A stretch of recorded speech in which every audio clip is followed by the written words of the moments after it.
მოგესალმებით, ქალბატონებო და ბატონებო. ვაგრძელებთ ჩვენს საუბრებს ციკლიდან ქრისტიანობა და თანამედროვეობა. დღეს ერთ-ერთ ყველაზე თანამედროვე თემას შეიძლება შევეხოთ. ეს გახლავთ რა? თემა ჩვენ ერთ-ერთ წინა გადაცემაში როდესაც პასუხს ვცემდით მაყურებელთა კითხვებზე, იქ ერთ-ერთი კითხვა იყო ხელოვნური ინტელექტი ეშმაკისეული არის თუ არა და შეიძლება თუ არა სარგებლობა ხელოვნური ინტელექტით და მაშინ ჩვენ თქვით რომ ამ თემას შევეხებოდით. მოდით ვისაუბროთ ამ თემაზეც. ჩვენ მაშინ უკვე თქვით რომ ეს ტექნიკური საშუალებაა და როგორც თავის დროზე ვიღაცა ფოტოაპარატს აცხადებდა ეშმაკის მანქანად, შემდეგ კომპიუტერს აცხადებდა ეშმაკის მანქანად, იგივე ეხლება ამასაც და არ არის ნორმალური 10 წლები გადიოდეს და იმავე მანკიერ წრეში ვრჩებოდით. შეიძლება კაინის მოდგმაში პირველი იარაღი გამოჭედეს, მაგრამ შემდეგ დავით მეფსალმუნემ გოლიათის ხმლითვე მოაჭრა მას თავი. ხო? ამიტომ ეს იარაღია. ვინ იყენებს, ვისთვის იყენებს, ვისთვის იყენებს. ამას შეიძლება ძალიან დიდი მნიშვნელობა იქონიოს შემდგომში ამასთან ურთიერთობის თვალსაზრისით. ასე, ხელოვნური ინტელექტი. ჯერ ერთი ჩვენ მაშინაც ვთქვით უბრალოდ ახლაც შევეხებით, რომ ჩემი უფლება არის მე ჩემს ბუნებრივ ინტელექტს გამოვიყენებ თუ არა და შევეცდები ვიაზროვნო ამის საშუალებით თუ თლიან მოახდინო დელეგირება ინტელექტუალური შემოქმედებისა აი ამ მითზე, რომელიც ამ ხელოვნური ინტელექტით არის ცნობილი. სხვა საქმეა ნამდვილად. მთელ რიგ საკითხებში დღეს ის ძალიან მნიშვნელოვანი დამხმარე საშუალება არის. და ნებისმიერს უსარგებლია ხელოვნური ინტელექტის სხვადასხვა პროგრამა არსებობს, აპლიკაცია. ხო? ყველა მიცის რომ ნამდვილად შეიძლება გამოგადგეს ელემენტარულ საკითხებშიც კი. უბრალოდ რამდენად მეორებ მას დავაყენებთ პირველ ადგილზე და საკუთარ თავს უკან გადავხართ. ეს არის საინტერესო. და ნახეთ რა არის. ერთ-ერთი თემა, რომელიც ძალიან მნიშვნელოვანია მასთან დაკავშირებით ხელოვნურ ინტელექტთან. ეს არის აი ეს ადამიანს ჩაანაცვლებს ადამიანის ნაცვლად კი ბატონო, მაგრამ ეს ადამიანზე დამოკიდებული. და ეხლა კონკრეტულ მაგალითზე ვისაუბრებთ ჩვენ და ნახოთ აბა ამ მიმართულებით რომ ვიფიქროთ ჩვენ ამ მოვლენაზე. საქმე რას ეხება?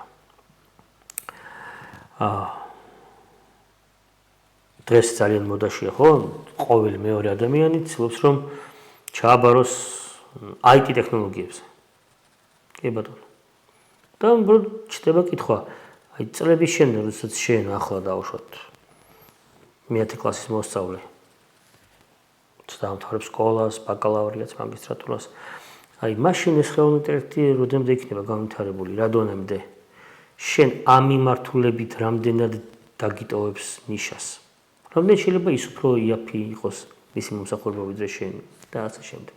მაგრამ აქვე ჩდება კითხვა და არსებობს კი დარგები, რომლებშიც ხელოვნური ინტელექტი ვერ შეცვლის, ვერ ჩაანაცვლებს ადამიანს.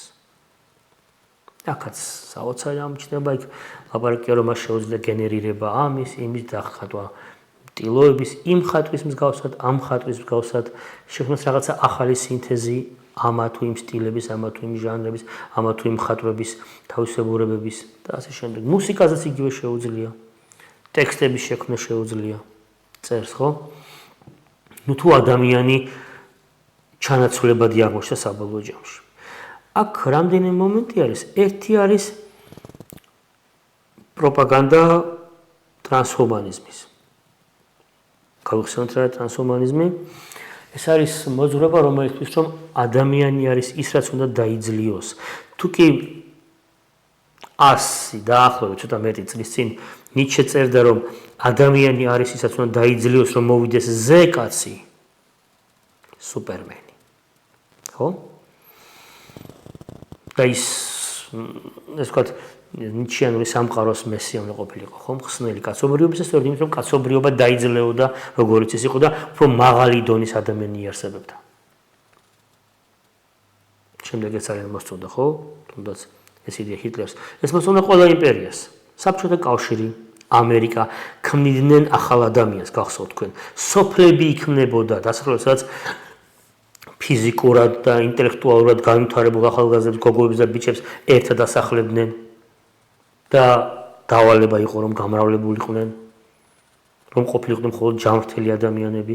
ხდებოდა სხვადასხვა ტიპის დაავადების თუ ფიზიკური თუ სხვა ტიპის ხარვეზის მქონე ადამიანების სტერილიზაცია.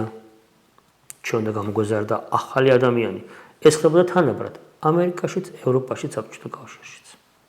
როგორც ამბობენ აღმოსავლეთის ზოგ ქვეყანაშიც.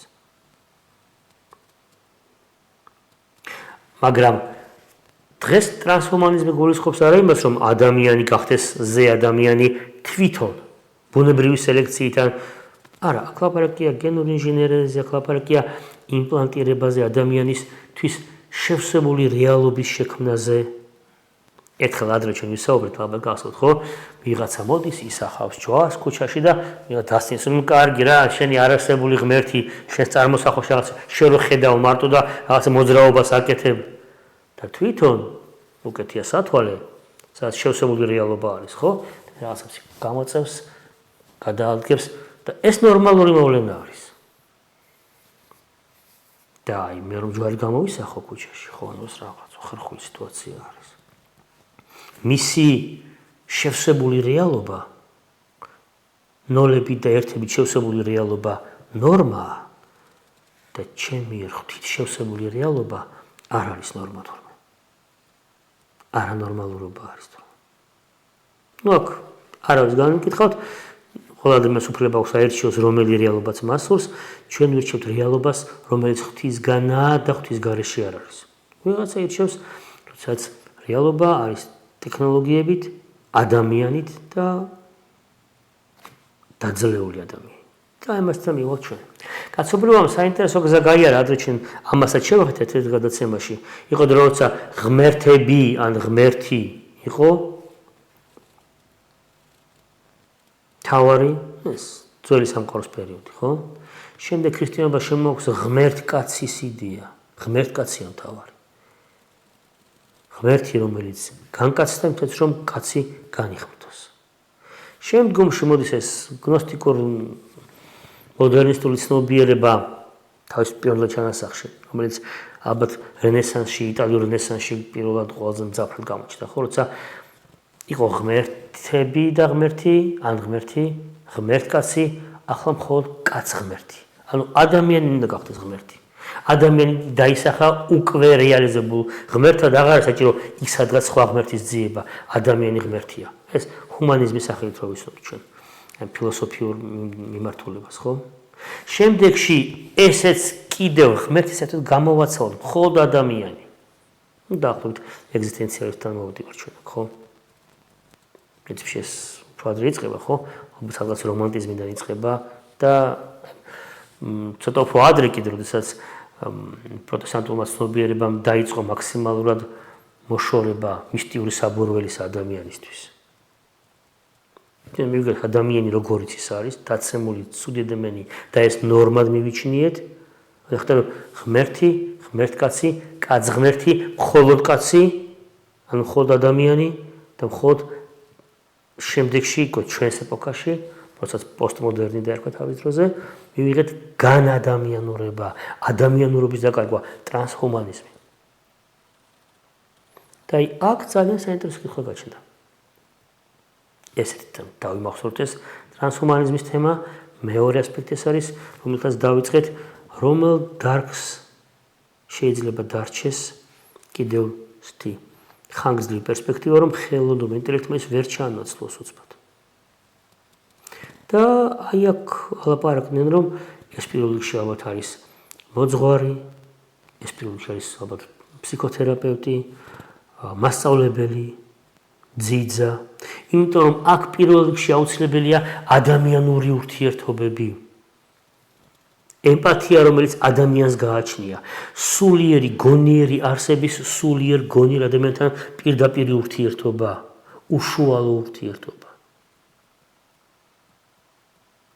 და თითქოს ვიღაცა ამოის თქვა, რომ თავარში დარჩენილ ვარ ჩვენ. მაგრამ აი აქ სწორედ აი ტრანსჰუმანიზმმა მოყო თავი. მოიცა თქვა მან. თუ კი მე ვერ მივიყვან კომპიუტერს იქამდე რომ ის გახდეს ადამიანის მსგავსი, მე შემიძლია ადამიანი მივიყვან იქამდე რომ გახდეს კომპიუტერის მსგავსი.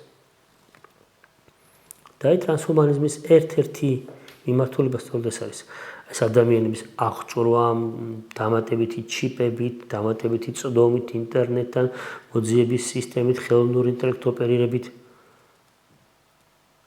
ადამიანის აყვანა ზე ადამიანის დონეზე, ოღონდ არა ადამიანური ფაქტორის დახვეწით, არა ადამიანური ბუნების დახვეწით, მისი გადაკეთებით, მისი განადამიანურობით. ეს ცნობილი ძველი ბერძნული ის იყო, ხო? შეკითხვა არის ხომალდი, რომელსაც ერთი ფიცარი დაუძველ და გამოცვალეთ, იგივე ხომალდია, დიახ. გავიდე კიდევ წლები, კიდევ ერთი ფიცარი გამოცვალეთ. კი, ამასობაში ის ფიცარი ხო ბოლომდე ჩაჯდა იქ. თავისი ხო დიფუზიით და ყველაფერთ გაჯდა კარგად. და აი გავიდა საუკუნეები და ამ ხომალდში ნელ-ნელა ჩვენ ყველა და ზემო ფიცარს ვიღებდით, ახალს ვამაგრებდით. ამ ფიცებსაც ვინახავდით. და ახლა იმ ძველი ფიცრების გარო ავაწყოთ ხომალდი. რომელი იქნება ორიგინალი? არაერთი ფილმია ხოლმე, ხო, როდესაც თანამედროვე მეცნიერული ფანტასტიკის ჟანრიდან, ხო, როცა ადამიანი ხვდება საკუთარ კლონს და უნდა გაერკვას. და რომელია ჩვენში ორიგინალი და რომელია კლონი? რომ მოგონებები საერთო, ბიოლოგიური დონე, დნმ-ის დონეზე საერთო. და რომელია ჩვენში ნამდვილი და რომელი არ არის. და აი ეს ძველი ბერძნული შეკითხვა, ესეთი რა, ფილოსოფოსებს რომ ტვინი ეჭყვითათ. ნელ-ნელა ხდება ძალიან აქტუალური ჩვენთვის. რომელი ადამიანი იქნება ნამდვილი ადამიანი? ის ვინც 100%-ით ახერხებს ყველა ადამიანური უნარის გამოყენებას, იმიტომ რომ ის აღჭურვილია მთელი რიგი დამატებითი როგორ აბა ადამიანს ყავარჯენი თუ აქვს რა მოხდება რომ პროტეზიც ჰქონდეს, ძალიან კარგია. ისაც შეავსებს იმას, რაც მე დამეხმარება ვიყო ადამიანი როგორიც ვარ, ერთიან რაც ჩემს განადამიანურობას დაიწყებს. ეს მოკლედ ბიოეთიკის, მომავლის კვლევის საკითხებია. ყოველ შემთხვევაში აღმოჩნდა რომ ტრანსჰუმანისტთა მთელი მიმართულება აღმოჩნდა, ვინც თქვა, დიახ, ჩვენ ხელოვნურ ინტელექტს ვერ დავიყვანთ ადამიანურობამდე. ჩვენ შეგვიძლია ადამიანი გადავიყვანოთ ხელოვნური ინტელექტის პროდუქტამდე. არა იმიტომ რომ ხა ვაიმე დაიფაროს თავზე ქვაბი თუ ერთს ქაღალდი შემოიხიოს რომ ჩემი აზრები არ წაიკითხონ და დავემალოთ ამ ყველაფერს აბა კონსერვებით წავედით მთებში ზურგჩანთებით. არა, ეს ამისთვის არ თქმულა. ეს ითქვა იმისთვის რომ ჩვენ უბრალოდ კიდევ ერთხელ კარგად გავატაროთ ჩვენს ცნობიერებაში საით მიდის ადამიანი.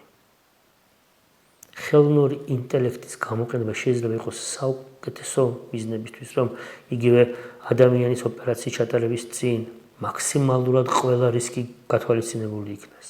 ყველაზე ოპტიმალური ვარიანტი იქნას შეთავაზებული, როგორ გადავარჩინოთ ადამიანი. ან შეიძლება ვიღაცამ გამოიყენოს სწორედ იმისთვის, რომ მოიფიქროს სისტემა, როგორ დაეხმაროს ადამიანს აღარ იყოს ადამიანი. გახსოვთ იყო ეს შეკითხვები, რომ ხელოვნურ ინტელექტს უსვამენ კითხვას, აი რა სიზამს შენ ადამიანი ჩაანაცვლო. ეს პასუხი არა, მე ამას არ ვაპირებ. მაგრამ კითხვა პირიქით დაისვას. რას გაკეთებ შენ რომ ადამიანი აღარ იყოს ადამიანი? არა ის რომ შენ აღარ იყო ხელოვნური, ამით გახდებოც ადამიანი. არამედ რომ ადამიანი ჩანაცვლდეს. ეს არის საინტერესო კითხვა, რომელზეც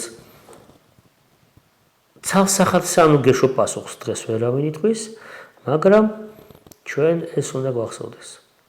არსებობს მთელი რიგი პროფესიები, რომლებიც მანამ რჩება კონკურენტუნარიანი, სანამ ადამიანი რჩება ადამიანად.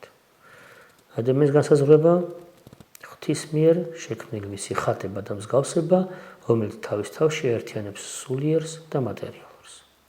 ცხოველი რომელსაც ებრძანა, გახდეს ღმერთი. კეთილი.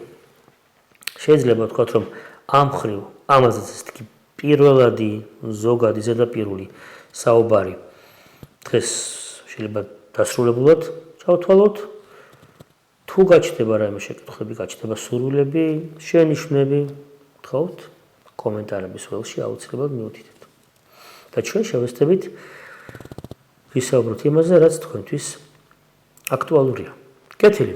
ამჯერად დაგემშვიდობებით მომავალ შეხვედრამდე.